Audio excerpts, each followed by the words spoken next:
ابو بکر ادھر آ، حضور حاضر ہوں، فرمایا جا میری انگوٹھی پہ نام لکھوا کے لا۔ اس بات کی لذت سمجھو کہ حضور کام بھیج رہے ہیں۔ جناب صدیق اکبر نے انگوٹھی پکڑی، توجہ ہے میرے تو بات پہ؟ حضور نے فرمایا اس پہ نہ اللہ کا نام لکھوا کے لا۔ کس کا؟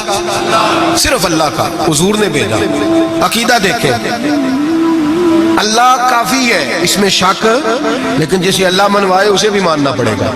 فرمایا جا اللہ کا نام لکھوا کے لا۔ حضرت ابو بکر صدیق کہتے ہیں میں انگوٹھی لے کے گیا، مصور کو کہا اللہ کا نام لکھ دے، کہتے ہیں اچانک میرے دل میں خیال آیا صرف اللہ کا نام۔ حضور کا حکم کیا ہے؟ کہتے ہیں میرے دل میں خیال آیا صرف اللہ کا نام۔ کہتے ہیں میں نے اس کو کہا میرا اللہ کا نام نہ لکھنا، ساتھ میرے مصطفیٰ کا بھی لکھ دو۔ صرف اللہ کا نہ لکھنا، حضور کا بھی لکھو۔ نبی پاک کا حکم کتنا ہے؟ اللہ کا ساتھ میرے نبی پاک کا بھی لکھو۔ حضرت ابو بکر نے 2 نام لکھوائے، فرماتے میں جب تک مسجد نبوی آیا نام 2 تھے، سارے رستے میں دیکھتے آیا اللہ اور محمد 2 نام تھے۔ جب مسجد نبوی میں انگوٹھی لا کے حضور کو پیش کی نا تو حضور نے فرمایا ادھر آنا۔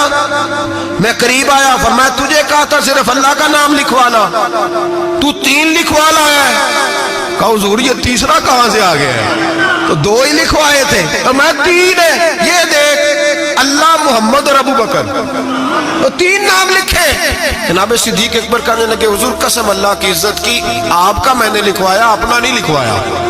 امام رازی کی تفسیر کبیر، آپ کا لکھوایا، اپنا نہیں لکھوایا۔ اچانک حضور مسکرانے لگے، حضرت صدیق اکبر کا ماتھا چوما، سینے سے لگا لیا، نبی پاک کی آنکھوں میں آنسو، محبت کے آنسو۔ حضور کیا ہوا؟ فرمایا جبریل آ گئے ہیں اور آ کے کہتے ہیں یا رسول اللہ رب فرماتا ہے ابو بکر نے گوارا نہیں کیا کہ آپ کا نام میرے نام سے جدا ہو، اور اللہ نے گوارا نہیں کیا کہ آپ کے نام سے ابو بکر کا نام جدا ہو۔ یہ اللہ نے گوارا نہیں کیا، اللہ نے گوارا نہیں کیا۔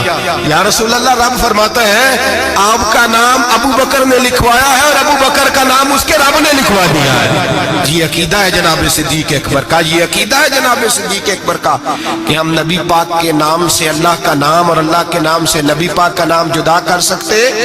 خدا کا ذکر کرے، ذکر مصطفیٰ نہ کرے، ہمارے منہ میں ہو ایسی زبان خدا نہ کرے۔ جناب صدیق اکبر نے عقیدہ دیا کہ میرے لیے اللہ اور اللہ کا رسول، صدیق کے لیے ہے خدا کا رسول۔ اور بس یاد رکھیں یہ نظریات، یہ افکار ہمیں حضرت ابو بکر صدیق دیتے۔ حضرت عمر نے خط لکھا، وزیر خزانہ سے کہا کہ غریبوں کی لسٹ بنا کے بھیجو، میں انہیں کچھ میرے پاس مال آیا ہے تو میں بانٹنا چاہتا ہوں۔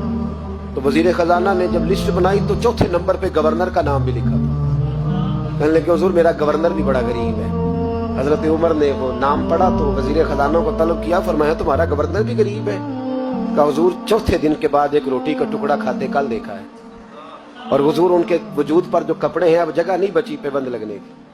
گورنر صاحب کا جناب کوئی شے نہیں گورنر کے پاس۔ حضرت عمر فاروق نے نا 1000 دینار دیا اور خط لکھا کہ یار تو نے مجھے بتایا ہی نہیں، کسی نے بتایا کہ کپڑا لینے کے پیسے نہیں تو میں پیسے بھیج رہا ہوں، اپنی ضرورت پہ استعمال کر۔ وہ غلام پیسے لے کے آیا، دروازے پہ دستک ہوئی تو حضرت سعید بن عمر کی زوجہ کہنے لگی کون ہے؟ کہا مجھے امیر المومنین عمر نے بھیجا ہے، گورنر صاحب سے ملنا ہے۔ زوجہ کہنے لگی امیر المومنین کا پیغام آیا ہے۔ جناب سعید بن عمر دوڑے، دروازہ کھولا، بسم اللہ، خیریت تھی؟ تو خط دیا۔ حضرت عمر نے خط لکھا ہے کہ آپ کے پاس تو کپڑوں کے پیسے نہیں تھے، بتایا ہی نہیں۔ پھر 1000 دینار دیا تو حضرت سعید بن عمر کہنے لگے انا للہ و انا الیہ راجعون۔ زوجہ کہنے لگی خیر تو ہے، امیر المومنین خیریت سے تو ہے، انا للہ پڑھ رہے ہو؟ فرمانے لگے اس سے بھی بڑی مصیبت آئی ہے، میرا راز میرے رب کے ساتھ تھا، میرا راز کھل گیا۔ کون ہے جس نے میرا راز کھولا ہے کہ میں غریب ہوں؟ کون ہے؟ اور فرمانے لگے دیکھو جب سے حضور کا کلمہ پڑھا میں نے دنیا کو قریب پھٹکنے نہیں دیا، دولت کو دل میں جگہ لینے نہیں دی۔ عمر نے کیا سمجھا ہے؟ 1000 دینار مجھے بھیج دیا۔ عمر شاید سمجھنے لگے ہیں کہ میں دنیا کی طرف توجہ کروں گا۔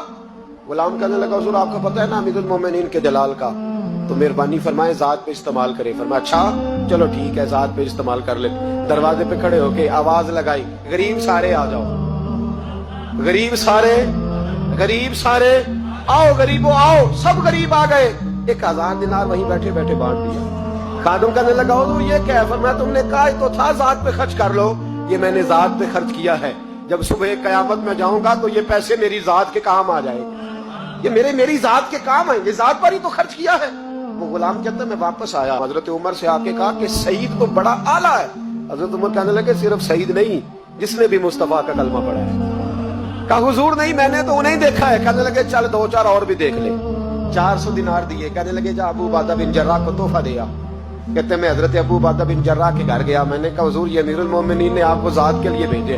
فرمانے لگے اللہ عمر پہ رحم کھائے، اسے مجھ سے زیادہ ضرورت مند کوئی نہیں ملا تھا، مجھے ہی بھیج دیے، چلو بھیج دیے تو کوئی بات نہیں، سخت آدمی ہے، انکار کروں گا تو ناراض نہ ہو جائے۔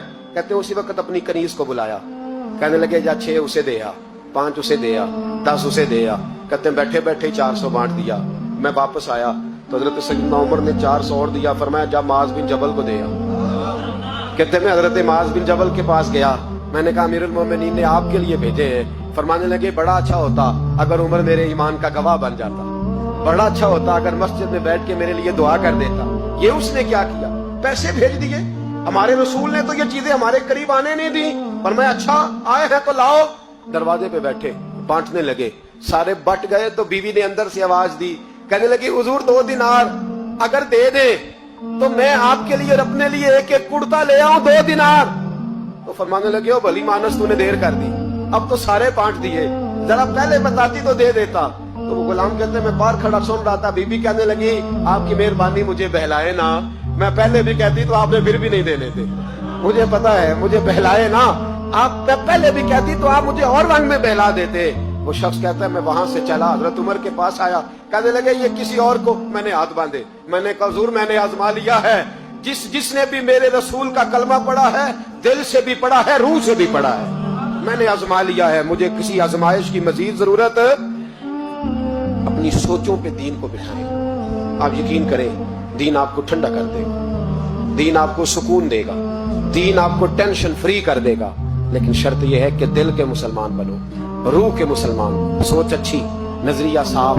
عاجزی والا بندہ آسان رہتا ہے، تکبر والا پریشان رہتا ہے، جس کے سینے میں بغض ہوتا ہے اس کا کوئی دوست نہیں ہوتا، جو لوگوں سے حسد کرتا ہے اللہ کبھی اسے غنی اور مالدار نہیں کرتا، وہ حسد میں ہی زندگی گزارتا ہے، جو دوسروں کے بارے میں برا سوچتا ہے اس کو کبھی دعائیں نہیں ملتی۔ دل اور نظر کے مسلمان بنو، اچھی سوچ، اچھا نظریہ، اچھی فکر، اچھا زاویہ نگاہ، بولو تو